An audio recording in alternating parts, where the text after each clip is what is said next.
আল্লাহর ঘর মসজিদে পর্যন্ত তারা মাদ্রাসার ছাত্রগুলাকে বলৎকার করেছে। আপনারা কি ভুলে গেলেন? আল্লাহর নবীর মাদ্রাসাকে কলঙ্কিত করেছে, ভুলে গেছি আমরা? দেখি নাই পত্রিকায় 501 নম্বর রুমে ধরা খেয়ে জেলে যায়, তাকে ফুলের মালা দিয়ে জুলুস করে আনতে তোদের গায়ে লাগে না, তোদের ফতোয়া লাগে না, তোদের জায়েজ না জায়েজ কিতাবের দলিল লাগে না।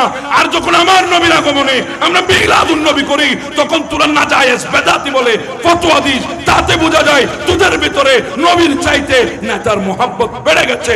এই জন্য মার আগেও খেয়েছিস, মনে রাখবি এখনো তোদের জন্য অপেক্ষা করছে। তোদের মুখোশ বাংলার মানুষগুলা জেনে গেছে। একজন বলতেছে ওই দিন দেখেন না আপনারা, ফেসবুক খুলেন, ইউটিউব খুলেন, যত খুশি মূর্তি বানাও, আমরা পাহারা দেব। অবা কোন মুসলমান এই কথা কইতে পারে? এটা বানালে বানাবো, ইয়ে নিতে ওর ওনার ব্যাপার, উনি বিধর্মী মানুষ, তারা মূর্তি বানালে বানাব, অসুবিধা নাই। আমরা সম্প্রীতি চাই।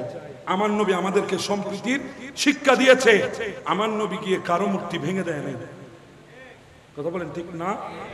আমার নবী যখন আল্লাহর হুকুম এসেছে, মক্কা যখন মুসলমানদের কাছে চলে এসেছে, মুসলমানের সেই প্রাণের সম্পদ খানায় কাবা, এটাকে পবিত্র করার জন্য আমার নবী মূর্তিকে বের করেছে। এটা তো তাদের সম্পদ ছিল না, এটা তো জন্মলগ্ন থেকে প্রতিষ্ঠা লগ্ন থেকে আল্লাহর মুমিন যারা আল্লাহর উপর ঈমান এনেছে তাদের সম্পদ ছিল ওই খানায় কাবা। ওখান থেকে মূর্তি বের করেছে। আমার নবী তো কোথাও গিয়ে মূর্তি ভাঙে নাই, কিংবা বলেও নাই মূর্তি বানাও, আমরা পাহারা দেব। ইয়ের দলিল খড় পালি দিবা কি বলেন? তার বেগুনিয়া খাওয়া শুরু করছে। খুদা আল্লাহ আমাদেরকে বোঝার তৌফিক দান করুন। আচ্ছা আমাকে বলেন, আপনার ঘরে আপনার একজন সন্তান যদি অপরাধ করে, দুনিয়ার কোন আইনে কোন বিচারে বলে গিয়ে ওই ঘরটা ভেঙে দিতে হবে?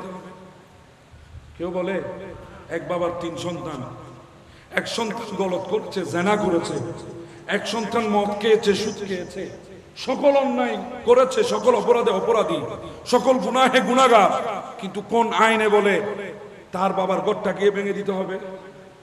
বলে বলে মাদ্রাসার মধ্যে এক হুজুর না বুঝে বলৎকার করলো, তো তাই বলে আমরা কোনোদিন বলেছি যে মাদ্রাসায় ভাঙে দিয়ে আগে বলেছিলাম যে মাদ্রাসা ভেঙে দেন? এখানে মাদ্রাসার কসুর কি? কসুর মাদ্রাসার যে টিচার, তার চরিত্রের দোষ আছে, তার ভিতরে চরিত্রের দোষ আছে, তাকে বের করে দাও, তাকে সংশোধন করাও, তাকে তওবা করাও, তার উপরে শাস্তি প্রয়োগ করো। এটাই তো বলে দুনিয়ার আইন বলেন, শরীয়তের আইন বলেন, এই কথাই বলে। হ্যাঁ আমি মানছি মাজারে কিছু ভণ্ড, কিছু ফকির গিয়ে তারা ছদ্মবেশে মাজারকে নিরাপদ জায়গাকে ব্যবহার করে তারা সিদ্ধি খাচ্ছে, গাঞ্জা খাচ্ছে, ঠিক আছে, তাদেরকে গিয়ে বলো, তাদেরকে বুঝাও, তাদেরকে বের করে দাও। কিন্তু কোন যুক্তি যে বলে আল্লাহর ওয়ালির মাজার ভেঙে দিতে হবে, মসজিদের জুতা চুরি হয়েছে বলে মসজিদ যেমন ভাঙা যাবে না, আল্লাহর ওয়ালির দরবারে ওই গাঞ্জাটি গাঞ্জা টেনেছে বলে মাজারও ভাঙা যাবে না। কথা বলেন ঠিক না? ওমা ইনারা নতুন নতুন জিনিস শিকর পানি বা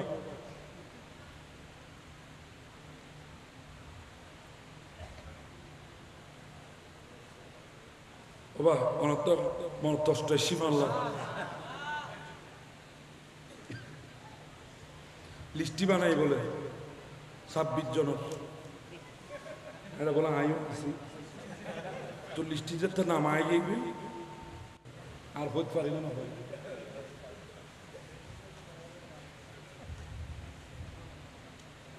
একটা কথা বলি বাবা, ঘর থেকে যখন বের হয় আখেরিবার মনে করেই বের হয়।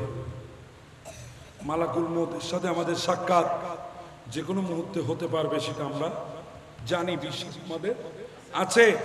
কিন্তু একটা কথা বলি, অন্যায় কোনোদিন মাথা পেতে নিব না ইনশাআল্লাহ। কারণ আমরা সেই হোসাইনের বিজয়ের অধ্যায় পড়েছি, আমরা ইমাম গাজী শেরে বাংলা সেই আপসহীন অধ্যায় পড়েছি। আমরা শহীদ মিল্লাত নূর ইসলাম ফারুকীর শাহাদাতের অধ্যায় পড়েছি। আমরা ইমামে আহলে সুন্নাত ইমাম হাশেমীর দেওয়া সেই শিক্ষা নিয়ে রাজপথে নেমেছি। শেরে মিল্লাতের রেখে যাওয়া আকীদার উপরে আমরা আছি। খতিবে বাঙ্গালের রেখে যাওয়া আকীদার উপরে আমরা আছি। আজিজুল হক আল কাদেরের রেখে যাওয়া আকীদার উপরে আমরা আছি। সৈয়দ নুরুল মুনওয়ারের রেখে যাওয়া আকীদার উপরে আমরা আছি। শাহজিবারের সেই আকীদার উপরে আমরা আছি। আমরা শাহিন শাহের সিরিকুটের প্রতিষ্ঠিত সেই আহলে সুন্নাত ওয়াল জামাতের উলুমে জামিয়ার উপরে আমরা আছি। আমাদের সামনে তলবারি আনলে তলবারি কবুল করব, এরপরেও টাকার বান্ডিলের কাছে, মৃত্যুর ভয়ের কাছে ঈমান এক সেকেন্ডের জন্য বিক্রি করব না। অতএব ভয় লাগায় আমাদেরকে কোনো কাজ। ওদিনে গাড়ি ধরে কি ধরছি গাড়ি ধরেছে। আমার দোষ কি? আমার দোষ হলো আমি নাকি মিলাদুন নবীর পক্ষে কথা বলেছি। মিলাদুন নবীটা কোনো কিতাবে নাই, সাহাবীরা করে নাই, নবী করে নাই। আমি বললাম তোমাদের সাবজেক্টের যে প্রশ্নটা পাল্টাই দাও। নবীও করেছে, সাহাবীও করেছে, আমার অকাত নাই, আমি পাই নাই। জি বলেন না? ওনারা করেছে, আমি পাই নাই। এখন এই কথা যখন বলবা তখন আমরা দেখাই দেব কোথায় আছে। মিলাদুন নবীটা আজকের নয়, 1200 বছর ধরে, 1100 বছর ধরে, 1000 বছর ধরে, 900 বছর ধরে, 800 বছর ধরে মিলাদুন নবীর উপরে বড় বড় আইম্মা ইকরাম কিতাব লিখে গেছে। জালালউদ্দিন সুয়ুতির মতো ব্যক্তি কিতাব লিখে গেছে মিলাদুন নবীর উপরে। আব্দুল হক মুহাদ্দিস দেহলভির মতো ব্যক্তি মিলাদুন নবীর উপরে কিতাব লিখে গেছে। সবখানে মিলাদুন নবী আছে, তোদের মতো বদমাশের নসিবের মধ্যে নেই।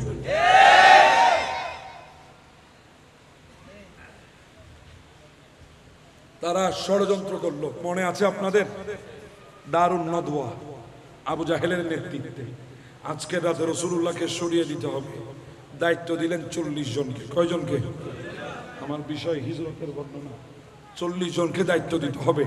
40 জনকে দায়িত্ব দেওয়া হলো। আমার নবীকে সরিয়ে দেওয়া হবে আজকের রাতে। আমার নবীর ঘরের চারিপাশে ঘিরে ফেলেছে কুফারে আরবরা। নঙ্গা তলবারি হাতের মধ্যে নিয়েছে। 40 জন মানুষের 80টা চোখ, 80টা চোখ রসুলের ঘরের দিকে তাকিয়ে আছে। আল্লাহ বলে ওয়াকুর রব্বি আদখিলনি মুদখালা সিদিকিউ ওয়া আখরিজনি মুখরাজা সিদিকিউ ওয়াজআলনি মিন লাদুনকা সুলতানান নাসীরা। আমার নবী আল্লাহ একবারে ফরিয়াদ করে আল্লাহ শিখাই দিলেন ফরিয়াদ কিভাবে করবে। আমার নবী বলে আমাকে বের করুন এখান থেকে সত্য রূপে, আমাকে দাখিল করুন সত্য রূপে, আমাকে দান করুন গোটা রাষ্ট্রের মর্যাদা। আমার নবী ওই মক্কা থেকে বের হওয়ার হুকুম আল্লাহর তরফ থেকে নাজিল হয়েছে। আমার নবীকে আল্লাহ বলে নবী বের হয়ে যান, আজকের রাতে আপনাকে চলে যেতে হবে মদিনার দিকে। আমার নবী দেখলেন বাহিরে 40 জন কাফের, 80টা চোখ তাকিয়ে আছে নবীর ঘরের দিকে। আমার নবী বলে যদি আমি চলে যাই, তারা যদি পেছনে পেছনে আমার ঘরে যদি প্রবেশ করে, যদি দেখে আমার বিছানার মধ্যে আমি নাই, তখন তারা আমার পেছনে নিতে সহজ হয়ে যাবে। যদি দেখে বিছানার মধ্যে কেউ আছে, তখন সেটাকে দেখতে দেখতে সময় পাস হবে। আমি নবী এতক্ষণ অনেক দূরে চলে যেতে পারবো। আমার নবী ডাক দিলেন আইনাল আলী, আলী আইনা। আলী বলে লব্বাইক ইয়া রাসূলুল্লাহ, চলে আসলাম। আলী রে আমার বিছানায় শুয়ে যাও, আমি মদিনায় চলে যাচ্ছি, তুমি আমার বিছানায় শুয়ে যাবে। বাহিরে কাফের, আমার বিছানায় যদি তুমি থাকো তারা দ্বিধাদ্বন্দ্বের মধ্যে পড়বে। বিছানায় কে? চাদর ঢাকা থাকবে, চাদর সরাতে টাইম যাবে, বিছানায় আসতে টাইম যাবে, তোমাকে দেখতে টাইম যাবে। এই টাইমে আমি নবী অনেক দূরে চলে যাব।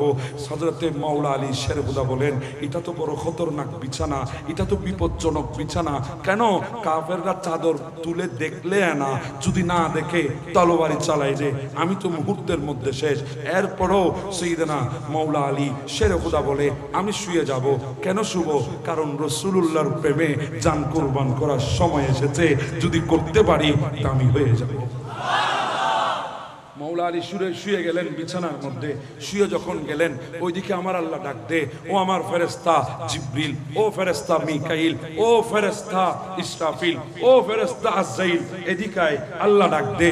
আল্লাহ ডাক দে, ডাক দিয়ে বলে, ও জিবরিল তুমি মিকাইলের উপরে জান কুরবান করতে পারবা? জিবরাইল বলে, না আল্লাহ আমার ডিউটি এখনো বাকি আছে। ও ইসরাফিল তুমি আজরাইলের উপরে জান কুরবান করতে পারবা? বলে, না আল্লাহ আমার ডিউটি এখন বাকি আছে। আমার আল্লাহ বলে, তোমরা একজন আরেকজনের উপরে জান কুরবান করতে রাজি হও নাই, কিন্তু মক্কার জমিনের দিকে তাকিয়ে দেখো মৌলা আলী আমার রাসূলের উপরে জান কুরবান করতে প্রস্তুত হয়ে গেছে। ওয়ামিনান নাসি মাইয়াশরি নফসাহু ইবতিগা মারদাতিল্লাহ। আমার জমিনের মধ্যে এমন এক মানুষ আছে, এমন এক শ্রেণীর মানুষ আছে যারা আল্লাহর সন্তুষ্টির জন্য নিজের জীবনের বাজি রাখতে পর্যন্ত চিন্তা করে না। সুবহানাল্লাহ। শুয়ে গেলেন নবীর প্রেমে বিছানার মধ্যে। নবী যখন শুয়ে গেলেন আমার নবী বলছে, আলী আগামীকাল তুমি এখান থেকে উঠে মক্কার অনেক মানুষ কাফেররা যারা নবীকে মারতে এসেছে, যারা নবীকে কতল করতে এসেছে, আমার নবী বলে তারা আমার কাছে আমানত রেখেছে, আমানত পাবে। তাদের আমানতগুলো তাদেরকে কালকে দিয়ে তুমি মদিনায় আসবে, আমার সাথে তোমার দেখা হবে। মৌলা আলী লাফ দিয়ে উঠে গেলেন। উঠে বলে, ইয়া রাসূলুল্লাহ আপনি কি খেলা খেলছেন আমি তো জানি না। একদিকে শুয়াচ্ছেন খতরনাক বিছানায়, বিপজ্জনক বিছানায়, মৃত্যুর বিছানায়, আরেকদিকে বলছেন কালকে মদিনা এসে আমার সাথে সাক্ষাৎ হবে, আমানত দিয়ে দিবে। ইয়া রাসূলুল্লাহ বুঝি নাই। এই প্রশ্ন করেছিল একজন মৌলা আলীর কাছে, ওগো মৌলা আলী জীবনে কোনোদিন বেচেন হয়ে নিশ্চিন্তভাবে ঘুমিয়েছেন? বলে, না না কোনোদিন নিশ্চিন্ত হয়ে ঘুমাতে পারি নাই। কেন? বলে, একটা টেনশন ছিল, ঘুমের বিছানায় যাচ্ছি, না জানি কালকের সূর্য আমার নসিবে আছে কিনা। ঘুমের বিছানায় যাচ্ছি, না জানি কালকের ফজর আজান শুনতে পারবো কিনা। ঘুমের বিছানায় যাচ্ছি, না জানি ফজর ওয়াক্তে তাকবীরে তাহরিমা করতে পারবো কিনা। এই টেনশন, এই চিন্তা, এই ভাবনা অন্তরে থাকতো। কিন্তু একটা রাত আমি বড় নিশ্চিন্ত হয়ে ঘুমিয়েছি, বেচেন হয়ে ঘুমিয়েছি। বলে, রাতটা কোন রাত? বলে, হিজরতের রাত। আমার নবী যখন আমাকে বিছানায় শোয়াইয়ে দিয়েছে তখন ডাক দিয়ে বলে, মৌলা আলী তুমি যেই বিছানার কথা বলছো ওখানে না মালাকুল মউত উপস্থিত ছিল, উঠায় না সবচেয়ে বিপজ্জনক বিছানা ছিল, উঠাই তো শাহাদাতের বিছানা ছিল। বলে, হ্যাঁ ছিল, এটা আমি মনে করেছিলাম যখন মুস্তাফা বলেছে আলী আমানত দিবা, আমার সাথে কালকে দেখাও হবে মদিনায়। এই কথা যখন বলেছে আমি বুঝে গেলাম অন্যান্য দিন আজরাইল আসতে পারলেও আজকে আসতে পারবে না, কারণ আমার জানের জিম্মাদারি রাসূলুল্লাহ উঠায় নিয়েছে। রসুল যখন বলেছে আলী মদিনায় যাবে, যতক্ষণ মদিনায় যাবে না আলীর কাছে আজরাইল আসবে না, আমি বুঝে গেলাম। মৌলা আলী শুয়ে গেলেন। আমার আল্লাহ ডাক দিয়ে বলেন, ও জিবরিল যা আমার আলীর কাছে চলে যা। মৌলা আলীর কাছে চলে আসলো। জিবরিল ডাক দিয়ে বলে, ফাকানা জিবরিলু ইনদা রাসি ওয়া মিকাইলু ইনদা রিজলাইহি।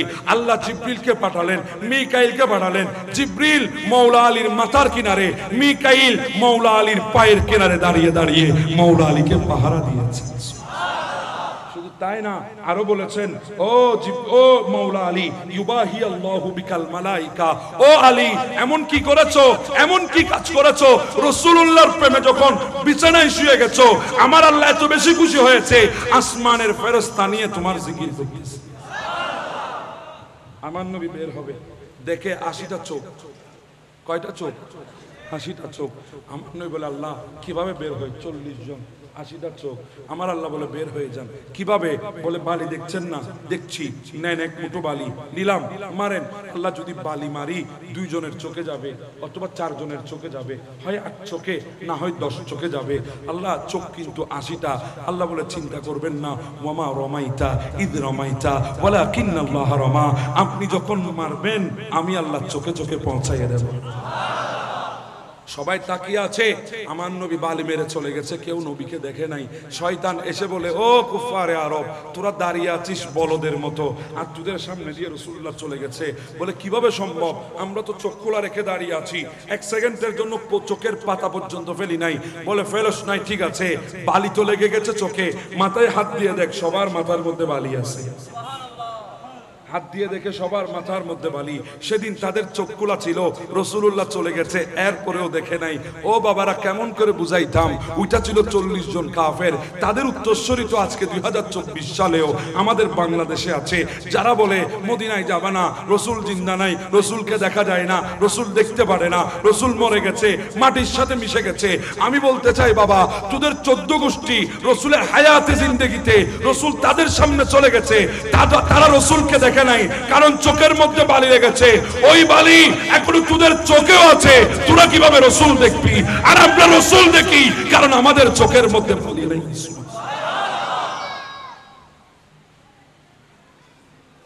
আমার নবী বের হয়ে গেলেন, আমার নবী বের হয়ে গেলেন, তারা নবীর পেছনে নিয়েছে। আমার নবীর সাথে সঙ্গী সিদ্দিক আকবর, সুবহানাল্লাহ।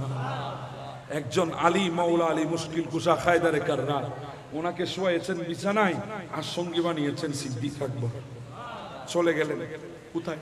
গারে সুরের মধ্যে। গারে সুরের উপরে যখন গেলেন, গারে সুরে যারা গিয়েছেন তারা দেখবেন গারে সুরের যে গুহাটা আছে, এটা ডিপ না, গভীর না, একবার এরকম করে দেখতে হবে এমনটা নয়, উপর থেকে একটু মাথা ঝুঁকালে ভেতরে দেখা যায়।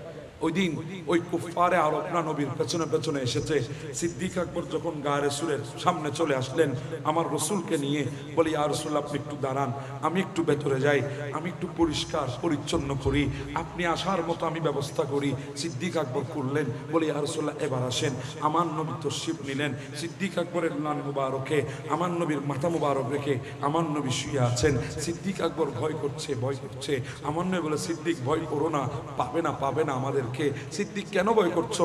তুমি আর আমি, এই জন্য এখানে একটা কথা মনে রাখবা, তুমি আর আমি যেখানে আছি সেখানে আমার আল্লাহ আছে। তুমি ভয় করো না, আল্লাহ আমাদের সাথে আছে। সিদ্দিক পাবে না। বলে ইয়া রাসূলুল্লাহ গর্তটা বেশি গভীর নয়, দেখে ফেলবে? বলে না, ফেলবে না। আমার আল্লাহ দুনিয়ার জমিনে এক মাকড়সাকে রেখে দিয়েছে, ওই মাকড়সা আসবে। যেই মাকড়সা খানায়ে কাবা ইব্রাহিম আলাইহিস সালামকে চিনিয়ে দিয়েছিল, খানায়ে কাবার ফাউন্ডেশন চিনিয়ে দেওয়ার পরে ওই মাকড়সা বলেছিল, আল্লাহ আমি তোমার খানায়ে কাবার ফাউন্ডেশন ইব্রাহিম আলাইহিস সালামকে চিনিয়ে দিয়েছি, আল্লাহ আমি তোমার খানায়ে কাবার খেদমত করেছি, আল্লাহ তুমি আমাকে একটু পুরস্কার দেবে না? বলে কি পুরস্কার চাস? বলে আল্লাহ আমি এমন কিছু চাই না যেটা দুনিয়ার জমিনের মধ্যে সবচাইতে বেশি আমার মনে হয়, এমন কিছু আমি আপনার কাছে চাইবো না, কিন্তু এমন একটা নিয়ামত আপনার কাছে চাইবো যেই নিয়ামত সবাই হাসিল করতে পারে না, যেই নিয়ামত হাসিল করার জন্য তাকদীর লাগে, তোমার দয়া লাগে। আল্লাহ এমন এক নিয়ামত চাই। বলে নিয়ামতটা কি? বলে সেটা হচ্ছে তোমার আখিরি নবীর গোলামি চাই। আমার আল্লাহ বলে এতদিন হায়াত তো পাবি না, আমার নবী অনেক পরে আসবে।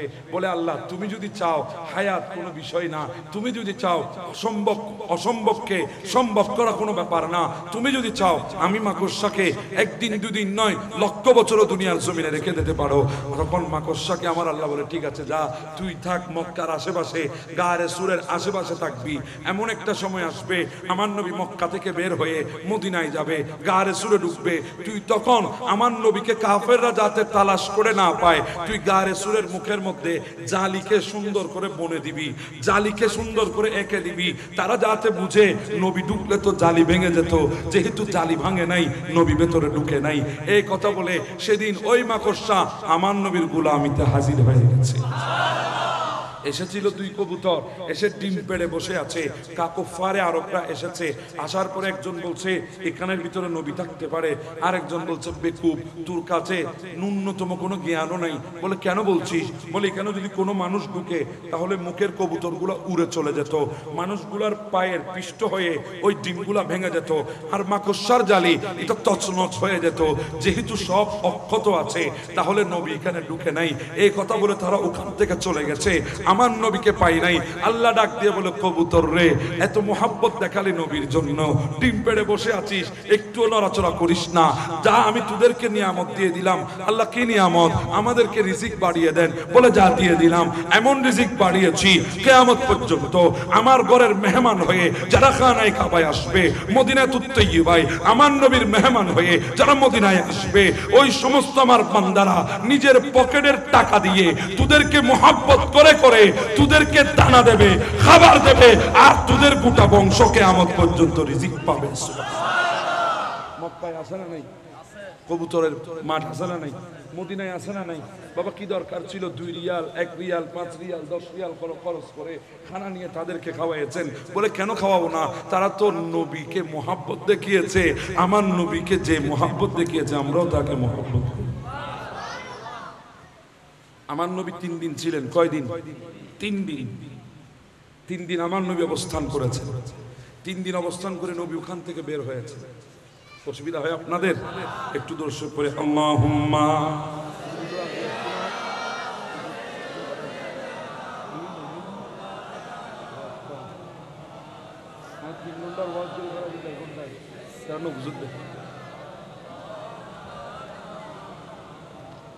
আল্লাহ আমাদেরকে বুঝার তৌফিক দান করুন।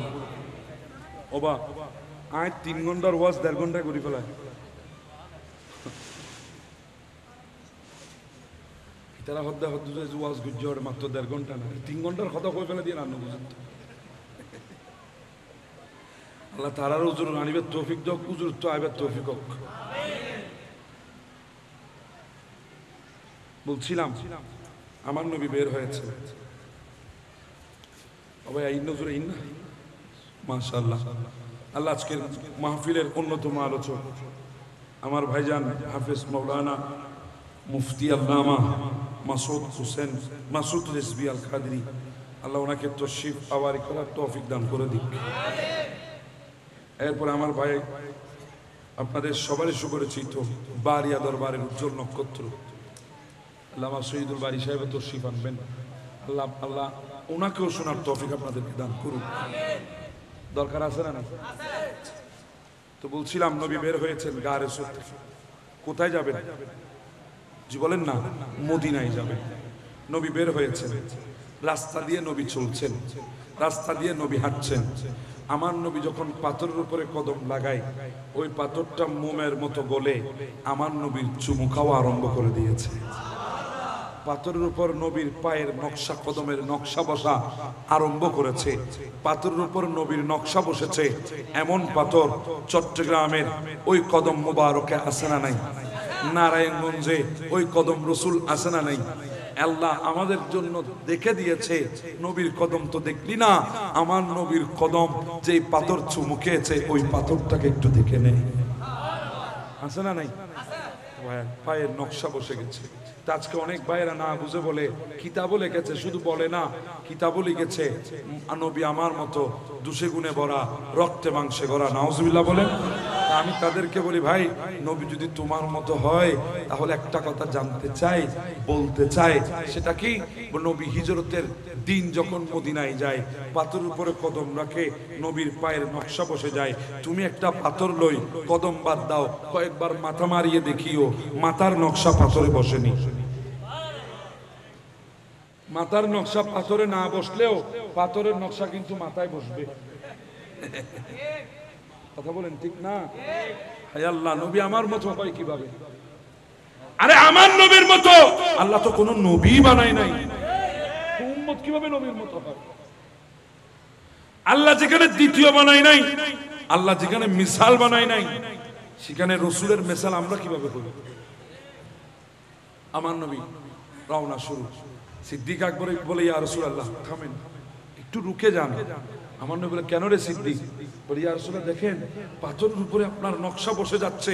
রাসূল, শুনেছি মাটির উপরে যদি পানি পড়ে, ওই মাটির উপরে যদি কেউ হাঁটে সেখানে নকশা বসে, এখানে দেখছি পাথরের উপরে নকশা বসতেছে। ইয়া রাসূলুল্লাহ এভাবে যদি যায় কাফেররা বুঝে ফেলবে আমরা এই রাস্তা ধরে গিয়েছি। ইয়া রাসূলুল্লাহ আপনি আমার পিঠে উঠে পড়ুন। আমার নবী বলে, ও সিদ্দিক কি করতাম, এই পাথরগুলোকে যখন আমার আল্লাহ বানিয়েছে, বানানোর পরে বলেছিল এই রাস্তা ধরে আমি নবী মদিনায় যাব, সেদিন থেকে তারা বসে আছে আমি নবীর কদমের চুমু নেওয়ার জন্য। সিদ্দিক আকবর বলে, ইয়া রাসূলুল্লাহ বুঝতে পেরেছি, কিন্তু কাফেররা জেনে যাবে রাস্তা ধরে আমরা গিয়েছি, আপনি আমার পিঠে উঠুন। আমার নবী পিঠে উঠলেন, সামনে অগ্রসর হলেন। যেতে যেতে যেতে অনেক দূর গেলেন।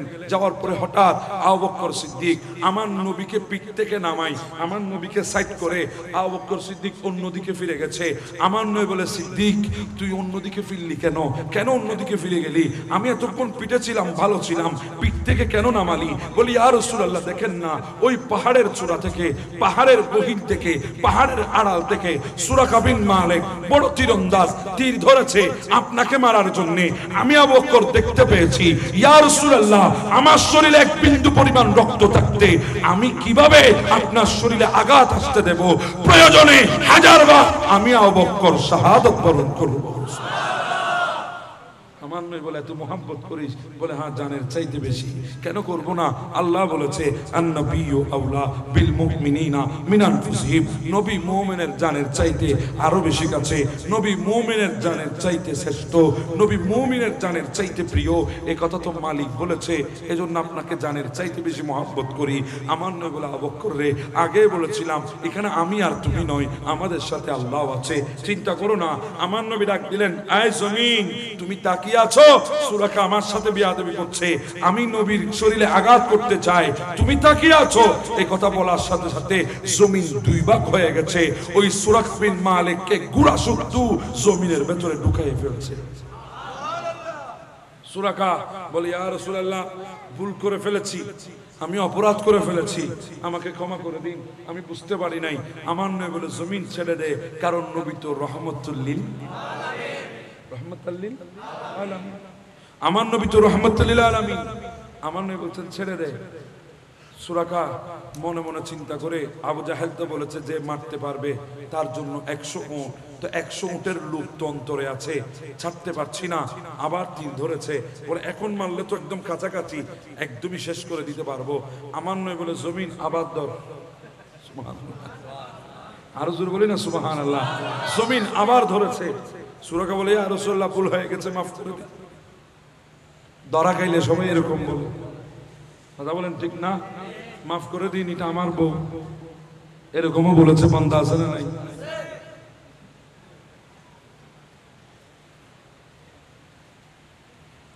আমার নয় সুরাকা, ইয়া রাসূলুল্লাহ মাফ করে দিন। আমার নয় ছেড়ে দে, ছেড়ে দিল। সুরাকা বলে 100 উট। কয়শো উট? আবার ধরেছে।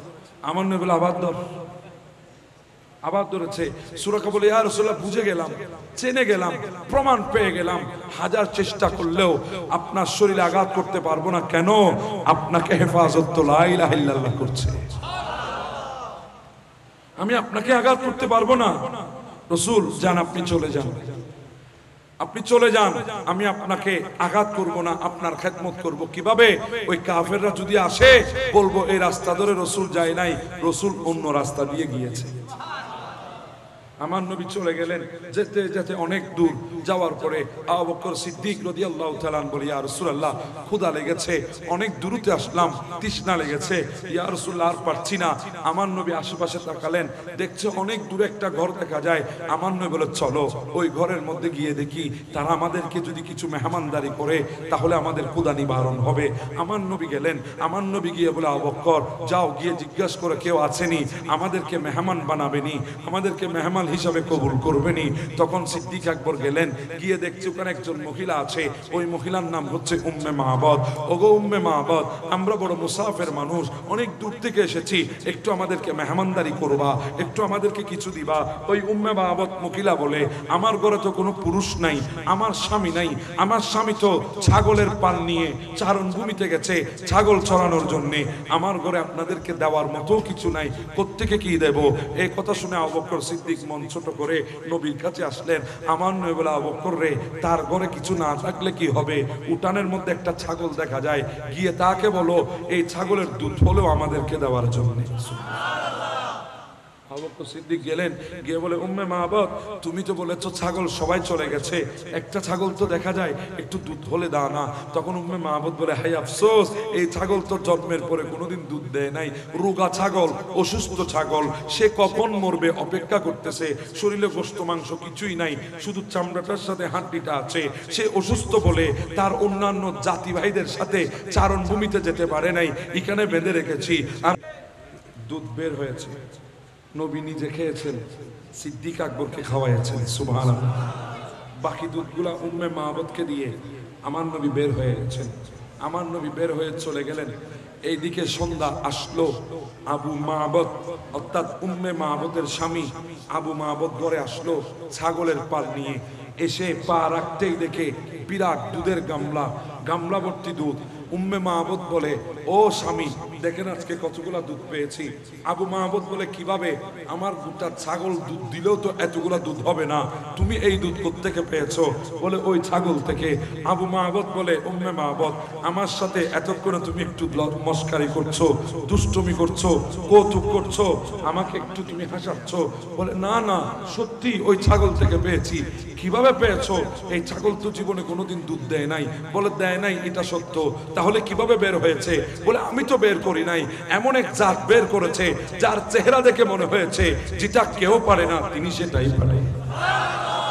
বলে, তার নাম কি? বলে, হায় আল্লাহ আমি তো তার নাম জিজ্ঞাসা করি নাই। কোত্থেকে এসেছে? হায় আল্লাহ আমি তো সেটাও জিজ্ঞাসা করি নাই। কোথায় যাবে?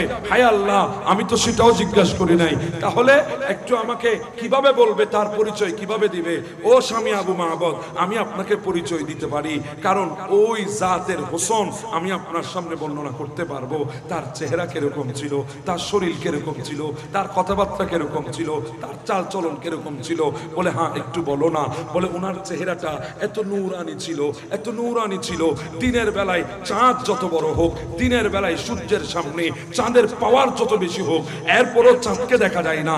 কিন্তু আমি আজকে এমন এক চাঁদকে দেখেছি দিনের বেলায় চার তজল্লিতে সূর্য পর্যন্ত হার মেনে গেছে। ওনার চেহারাটা এমন চেহারা ছিল, কেউ যদি একবার দেখে সামনে যায় আবার পেছনে ফিরে তাকাবে, আবার সামনে যাবে আবার পেছনে ফিরে তাকাবে, আবার সামনে যাবে আবার পেছনে ফিরে তাকাবে। ওই মুহূর্তে ওই বান্দাকে যদি কেউ আঘাত করে তলোয়ারে দিয়ে সর দর থেকে জুদা করে দেবে, কিন্তু বিন্দু পরিমাণ খবর থাকবে না। এমন কি হয়েছে উহুদের ময়দানে আমির হামজাকে 700 টুকরা করেছে, ইন্দা কলিজা বের করে চাবিয়েছে। আমির হামজা তোমার কি খবর হয় নাই? বলে, না না। কেন? বলে, আমি তো মুস্তাফার চেহারার দিকে তাকিয়ে বেহুশ হয়ে গেছি। শুধু তাই না স্বামী গো, আমি দেখেছি ওনার এই ভোরগুলো, আমাদের ভোরগুলো তো ফাঁক ফাঁক, ওনার এই ভোরগুলো ধনুকের মতো লাগানো মোটা, ওনার চোখের পাপড়িগুলো লম্বা লম্বা, পাতাটা লম্বা লম্বা, ওনার চোখের পুতুলিগুলো একদম কালো ঘাড়ো। উনি যখন চোখের পাতা তুলেন, ও স্বামী ধনুক থেকে যেভাবে তীর বের হয়ে যায় কত সুন্দর লাগে। যখন উনি চোখের পাতা তুলেন মনে হয় ধনুক থেকে তীর বের হয়ে গেছে। আমি কেমন করে বুঝাইতাম, উনার রেশমি বাবরিকাটা চুলগুলো এমন ভাবে দুলকাচ্ছে, না জানি কোন ফুল বাগানের ফুল বাতাসে যেভাবে দুলকায় দেখতে সুন্দর লাগে, উনার ওই চুলের পাপড়িগুলো সেভাবে মনে হচ্ছে। ও স্বামী, উনার ঠোঁট ছিল গোলাপের মতো, কে জানি গোলাপ ফুলের পাপড়ি দিয়ে ঠোঁট বানিয়েছে। ও স্বামী, কিভাবে বুঝাইতাম, ইনার চাল চলন এমন ছিল, যখন উনি জমিনে কদম রাখছে আমার মনে হচ্ছে জমিনটা আনন্দে নেচে উঠছে। উনার শরীরের প্রত্যেকটা অংশ কে জানি মেপে মেপে ফিটিং করেছে, কোনো তারতম্য নাই।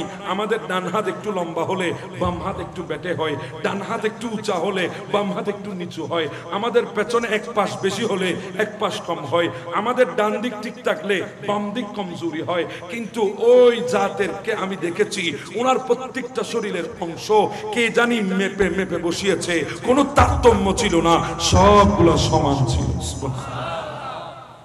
শুধু তাই না গো স্বামী, কেমন করে বুঝাইতাম আমি আপনাকে, উনি তো হাসেন না, মুস্কে হাসি দেন, কিন্তু হঠাৎ যখন উনি দুধ খাচ্ছেন মুখ যখন খুলেছে উনার দন্দান থেকে এমন একটা আলো বিচ্ছুরিত হলো, আমার মনে হয়েছে গোটা কায়নাত উজালা হয়ে গেছে। আমার নবী তশরিফ নিলেন, মদিনা শরীফ যাবেন, কুবা নগরীতে নবীকে আগমন জানিয়ে বলেছিল তলা আল বদরু আলাইনা, চাঁদ উঠে নাই, আজকে উঠেছে 14 তারিখের পূর্ণিমা চাঁদ। নবীর তশরিফ আওয়ারই হয়েছে মদিনায় কুবা শহরে, গোটা দুনিয়া খুশি হয়েছে, গোটা দুনিয়ায় আনন্দিত হয়েছে। আমার নবী মদিনায় গেলেন, আমার নবী হুকুমত জারি করলেন, ওখান থেকে আমার আল্লাহ গোটা ইসলামকে দুনিয়ার রন্ধ্রে রন্ধ্রে পৌঁছিয়ে দিয়েছেন। আসহাবে রাসূলুল্লাহগণ আমার নবীর প্রেমে জান কুরবান করেছেন, আওলাদে রাসূলুল্লাহগণ আমার নবীর প্রেমে জান কুরবান করেছে। এইভাবে নবীর হিজরতের পরে ইসলামের পতাকা আল্লাহ এমন ভাবে উদ্দিন করেছেন, যেই মক্কায় নবীকে নির্যাতন করেছে, শিয়াবি আবি তালেবের ভেতরে বন্দী করে রেখেছে, সেই মক্কা আল্লাহ আমার নবীর কাছে ফেরত দিয়েছে। আরো জোরে বলি না সুবহানাল্লাহ। বলছিলাম সেই রাসূলের হিজরত ছিল ইসলামের বিজয়ের জন্য। কথা বলেন ঠিক না বেঠিক? আল্লাহ আমাদেরকে এমন এক রাসূল দান করেছে, এমন এক রসুলের উম্মত আল্লাহ আমাদেরকে বানিয়েছেন। একজন দুইজন নয়, 12 জন নবী যেখানে আল্লাহ দরবারে দোয়া করেছেন। আপনারা তো শুনেছেন শুধু ঈসা আলাইহিস সালামের দোয়া আল্লাহ কবুল করেছেন। শুধু ঈসা আলাইহিস সালামের দোয়া না, আল্লাহ হযরতে মুসা কালিমুল্লাহ পর্যন্ত দোয়া করেছিলেন আমার নবীর উম্মত হওয়ার জন্য। মুসা কালিমুল্লাহ কোন নবী, কোন রাসূল? উলিল আযমের মধ্যে একজন, যার উপর বড় বড় আসমানি 4টি কিতাবের একটি কিতাব নাজিল হয়েছে। শ্রেষ্ঠ 4 জন রাসূলের মধ্যে একজন মুসা কালিমুল্লাহ এমন এক পাওয়ারফুল নবী ছিলেন যার হাতে আসা ছিল। ইদরিব বিআসাকা, আঘাত যদি পাথরের উপরে হয় ঝর্ণা বের হতো, আঘাত যদি পানির উপরে হয় ব্রিজ হয়ে যেত, যদি ওই লাঠিকে যদি নিক্ষেপ করা হয় সাপ হয়ে যেত। এত বড় জলিলুল কদরের পয়গম্বর মুসা কালিমুল্লাহ জমিনে দাঁড়িয়ে ডাইরেক্ট আল্লাহর সাথে যিনি কথা বলেছেন, কালাম করেছেন, মোবাইল ছাড়া, সিম ছাড়া, নেটওয়ার্ক ছাড়া ডাইরেক্ট আল্লাহর সাথে কথা বলেছেন। একদিন ডাক দিয়ে বলে, আল্লাহ আমি তো আপনার সাথে ডাইরেক্ট কথা বলছি, আমার চাইতে আপনার কাছে আর কেউ আছে? আমার আল্লাহ বলে, হ্যাঁ আছে, তারা এখনো দুনিয়ায় আসে নাই, আপনার পরে আখেরি নবী আসবে, ওই নবীর উম্মত যারা আমার কাছে আপনার চাইতো আরো বেশি নিকটে। আল্লাহ কিভাবে সম্ভব? আমি তো রসুল, ওরা তো উম্মত। বলে হ্যাঁ, কিন্তু ওরা আমার আখেরি নবীর উম্মত আছে, কিন্তু নানা রকমের শরবত থাকবে, শরবত পান করবে না। এইভাবে ইফতারের সময় চলে আসবে, আমি আল্লাহ সন্তুষ্টি অর্জনে বসে থাকবে, সামনে খানা হাত দেবে না আমি মালিককে সন্তুষ্ট করার জন্য। ওগো মুসা, ওই মুহূর্তে আমি আমার নবীর ওই উম্মত গুলার এমন কাছে চলে যাব, আপনার মাঝে আর আমার মাঝে 70টি পর্দা আছে, আপনি 70টি পর্দার ওই পাশ থেকে কথা বলেন, আমি এই পাশ থেকে কথা বলি, কিন্তু আমার আখিরি নবীর উম্মত গুলা যখন ইফতারি সামনে নিয়ে বসবে আমি তাদের এমন কাছে চলে যাব মাঝখানে কোনো পর্দা থাকবে না। আজমত অনেক শুনাই দিলেন আমার আল্লাহ ওই দিন মুসা কলিমুল্লাহকে। আমার নবীর উম্মতের আজমত শুনে মুসা ইসলাম হাত তুলে দিলেন, ইলাহি ইজআলনি নবিয়্যা তিলকাল উম্মতি, আল্লাহ আমাকে ওই নবীর উম্মত হিসেবে কবুল করে নাও। আমার আল্লাহ ডাক দিয়ে বলে, মুসা সম্ভব না, কারণ ওই নবী অনেক পরে